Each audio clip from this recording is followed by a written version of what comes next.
Stop. Before you water that pot, before you add more fertilizer, before you move it to a sunnier window. Stop. Because if your potted plant is stunted, yellowing, sitting there looking miserable despite everything you are doing for it, there is an almost certain chance the problem is not what you think it is. Most people who come to me with a struggling container plant have already done the same thing. They assumed it needed more water, or less water, or more fertilizer. So they tried those things one after another and the plant kept declining. Sometimes it got worse. Here is what they did not know. A container is not a small version of the ground. It is a completely closed, highly restricted microenvironment where the normal rules of outdoor gardening do not apply. The drainage physics are different. The water movement is different. The root behavior is different. And when something goes wrong inside that pot, the damage happens fast and deep at the cellular level, before you ever see a single yellow leaf. 5 mistakes. 5 specific, documented, scientifically verified errors that are responsible for the vast majority of stunted, struggling container plants in American homes and patios right now. And here is the one that is going to change how you think about everything. Mistake number 1, the gravel drainage layer, is something that roughly half of American gardeners do because it feels like the right thing to do. It feels logical. It feels helpful. It is actually doing the exact opposite of what you think. It is creating a zone of standing water that sits directly against your plant's root system. And the physics behind why that happens will permanently change how you set up every pot you ever plant again. 5 mistakes. Let's go through every single one. Walk into almost any American garden center, pick up a bag of decorative pebbles and read the label. There is a good chance it suggests using them at the bottom of pots for drainage. Gardening books repeat it. Grandmothers swear by it. YouTube tutorials show it. It is wrong. Not slightly wrong. Physically, measurably, demonstrably wrong. Here is what is actually happening inside that pot. When water moves downward through your potting soil and reaches the point where the fine-textured soil meets the coarse gravel layer, it stops. Completely. The capillary forces holding water in the small pores of your soil are stronger than the gravitational forces pulling it into the large air gaps of the gravel. Water will not cross that boundary until the soil directly above the gravel becomes fully saturated. This is called a perched water table, and you have just raised it higher in your container, closer to your plant's primary root system, by filling the bottom with gravel. Your roots are now sitting in a zone with no oxygen. Without oxygen, root tissue cannot perform aerobic respiration. It is forced into fermentation, which produces only a fraction of the energy of normal root function, and releases toxic ethanol directly into the root cells. The roots die, and they do it fast. Symptoms can appear within 48 hours of a heavy watering. What you see on the leaves: yellowing starting at the bottom of the plant, sudden wilting despite wet soil, leaves dropping for no apparent reason. Most gardeners see wet soil, assume they cannot possibly be overwatering, and water again. The damage accelerates. Lavender, rosemary, monstera, philodendron, succulents, cacti, all highly sensitive to this. All commonly planted with gravel layers by well-meaning gardeners. The fix is straightforward. Remove the gravel entirely. Fill the entire container with a single uniform, porous potting mix from bottom to drainage hole. If you are worried about soil falling through the drainage holes, place a small piece of mesh or a coffee filter over the hole. That is all the barrier you need. No gravel, no shards. No drainage layer of any kind. If the plant is already showing root rot symptoms, remove it from the pot. Prune away any roots that are black, mushy, or foul-smelling with sterile shears, and repot into fresh soil with no gravel layer. The only time this damage becomes irreversible is when more than 75% of the root system has already collapsed. Most people learn at some point that overwatering kills more houseplants than underwatering. That lesson is correct, and then they overcorrect, letting their pots go completely dry between waterings, assuming bone-dry soil is the safe direction to err. It is not. Here is what happens inside a pot when peat or coir-based potting mix desiccates fully. The organic fibers undergo a chemical change. The waxy lipids and humic compounds coating those fibers realign, making the surface of the soil hydrophobic, water-repelling. The dry soil also shrinks, pulling away from the sides of the container and leaving a visible gap between the soil and the pot wall. Now you water. You see water flowing through the pot and draining out the bottom holes. The plant still looks dry. You water again, still draining. The soil surface feels wet. You walk away assuming the plant has been watered. It has not been watered. Not even close. What actually happened is called bypass flow. The water hit the hydrophobic soil surface, could not penetrate it, and flowed straight down the gap between the shrunken soil and the pot wall. It drained out the bottom without touching the root ball at all. The interior of the pot is still completely dry. Inside the plant, the stress response is immediate. Root hairs desiccate and die within hours. The plant synthesizes high levels of a hormone called abscisic acid, ABA, which forces the stomatal pores in the leaves to close. Stomatal closure stops water loss, but it also stops photosynthesis. The plant cannot make food. Growth halts entirely. You will see it as crisping leaf margins, sudden wilting, leaves curling downward. Ferns, peace lilies, and phytonias show this within hours.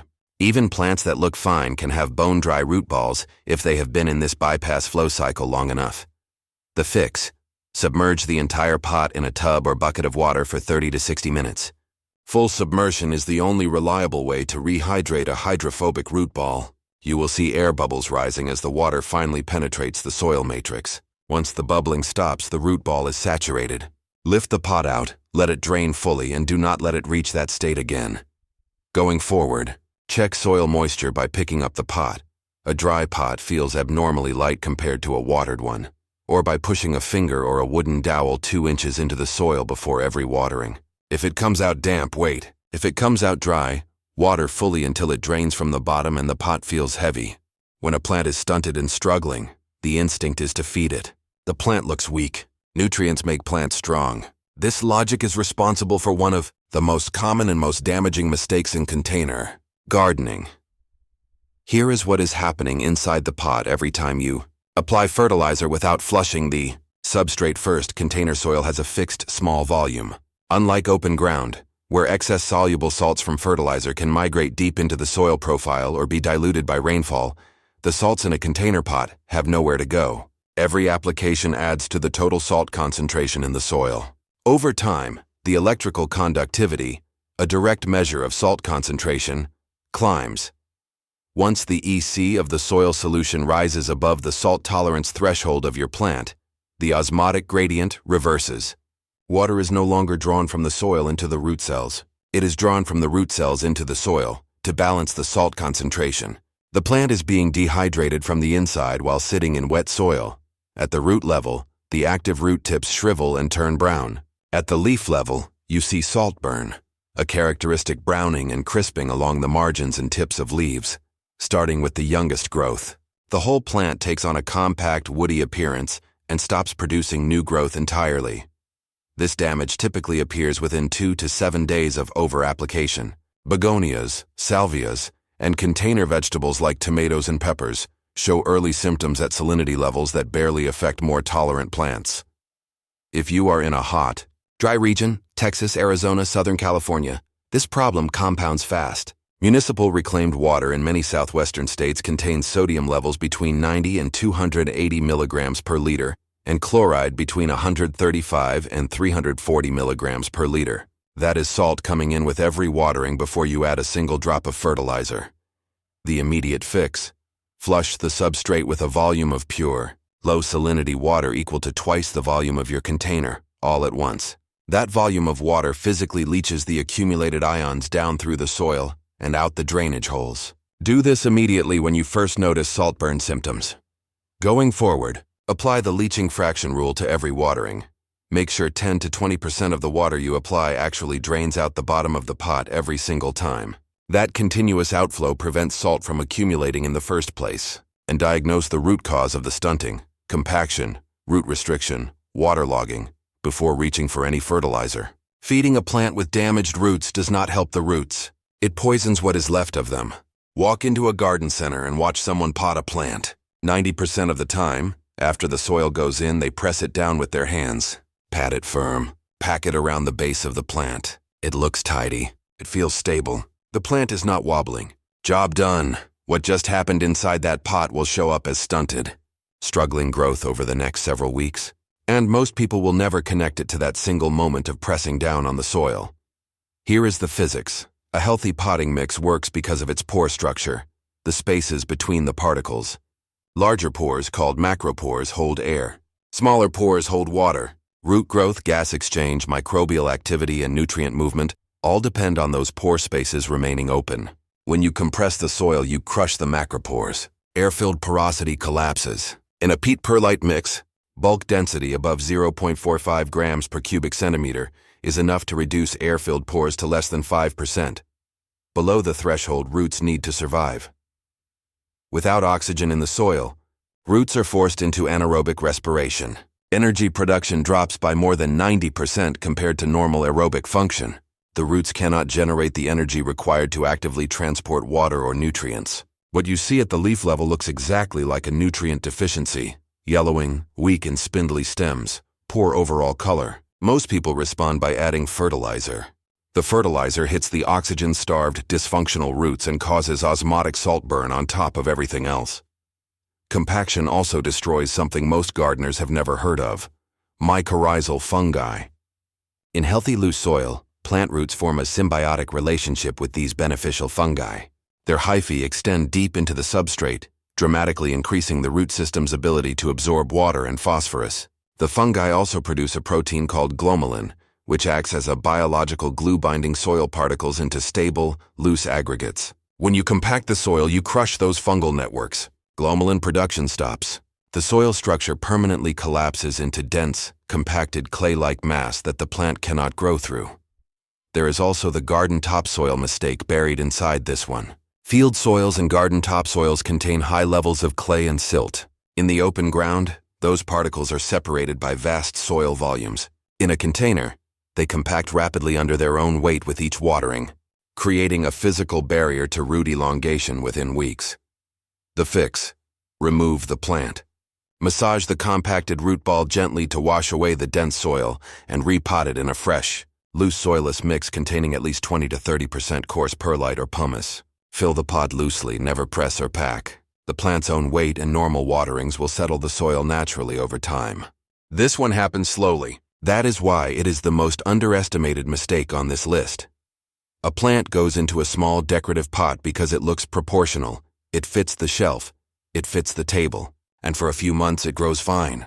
Then growth slows. New leaves come in smaller than the last ones. The oldest leaves start yellowing. The plant looks alive but not quite right. Most people assume it is a lighting problem, a watering problem, a fertilizer problem. They try all three. Nothing changes. The plant is root-bound, and what is happening inside the pot is a complete systemic hormonal shutdown. Here is the biology. Roots grow outward until they hit the rigid wall of the container. They cannot penetrate it, so they turn and grow along the curve of the wall. Over time, they form a dense circular mat of thickening woody tissue pressed against the inside of the pot. As those roots thicken, they wrap around the plant's primary root or the base of the stem, and they begin to compress it. This is called root girdling. The xylem vessels that carry water up and the phloem vessels that carry sugars down are gradually compressed and crushed. Water and nutrients cannot move efficiently. Sugars accumulate in the stem and cannot reach the roots. At the hormonal level, the damage is just as severe. Root tips under physical stress stop producing cytokinins, the hormones responsible for cell division and leaf expansion in the shoots. Cytokinin delivery to the leaves drops by up to 37% in restricted root systems. Simultaneously, ABA production increases by 150 to 300%. Stomata close. Stem elongation stops. Gibberellin levels, which drive internodal stretching and upward growth, fall by 50 to 70%. The plant is not just slowing down. Its own hormonal system has been restructured around survival mode. And because sugars are backing up in the stem with nowhere to go, the leaves receive a feedback signal to reduce photosynthesis. The plant is now actively downregulating the one process that could fuel a recovery. Research with sweet pepper plants in restricted containers showed a 35% reduction in total biomass and a 23% yield loss compared to plants in adequate container volumes, even when water and nutrients were supplied at identical optimal levels. The restriction alone caused the damage.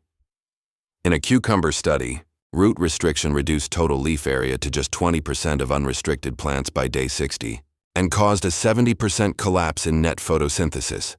The fix: remove the plant. Make 3 to 4 vertical slits about 1 centimeter deep along the sides of the root ball. This breaks the circular growth pattern and stimulates new healthy root branching. Repot into a container 1 to 2 inches larger in diameter than the current one. Do not jump to an enormous pot. Soil that roots have not yet colonized stays wet too long and increases root rot risk. Going forward, upsize systematically once a year for fast-growing plants. And if you are growing tomatoes in containers, indeterminate varieties need a minimum of 10 to 20 gallons. Anything smaller in stunting is not a risk. It is a guarantee. 5 mistakes. 1 container. The same physics playing out in millions of American homes and patios right now. Gravel at the bottom raises the waterlogged zone directly against your roots. Completely dry soil creates a bypass that leaves the root ball untouched. Excess fertilizer in a confined volume pulls water out of your roots instead of into them. Compacted soil crushes the pore structure that roots and fungi need to function. And a pot that is too small restructures your plant's entire hormonal system around survival instead of growth. None of these are fertilizer problems. None of them are solved by more watering or less watering. Every single one of them is a structural or physical problem that must be corrected at the root level, literally, before anything else will work. Every week a potted plant sits in the wrong conditions. The damage gets harder to reverse. Root apical meristems die. Vascular tissue collapses. The window between recoverable stunting and irreversible stunting closes gradually. Pick one pot today, the one that has been struggling the longest. Check for the gravel layer first. It is the most common and the most immediately damaging. Lift the pot and feel the weight. Slide the root ball out and look at what is actually happening in there.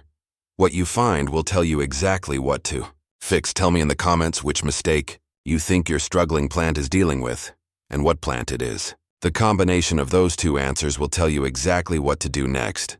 And there is a good chance someone in the comments already solved the same problem. Subscribe.